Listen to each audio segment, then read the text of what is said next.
ঢালিউডের নায়ক নায়িকাদের মধ্যে সবচেয়ে বেশি সম্পদের মালিক চিত্রনায়িকা আরিফা পারভীন মৌসুমী।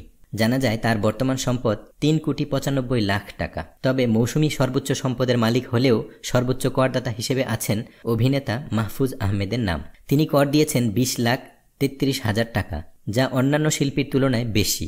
তিনি আয় দেখিয়েছেন ৮৭,৫৪,০০০ টাকা। তারকাদের দাখিল করা কর বর্ষের আয়কর নথি পর্যালোচনা করে এ তথ্য জানা গেছে। সর্বোচ্চ সম্পদের দিক দিয়ে মৌসুমীর পরই আছেন মনির হোসেন খান। তার সম্পদের পরিমাণ ২,৮,০০,০০০ টাকা।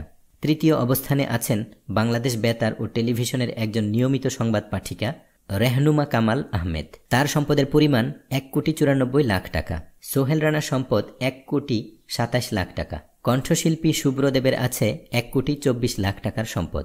এরপরই আছেন কণ্ঠশিল্পী সাবিনা ইয়াসমিন। তিনি তার সম্পদ দেখিয়েছেন ৯৪,০০,০০০ টাকা।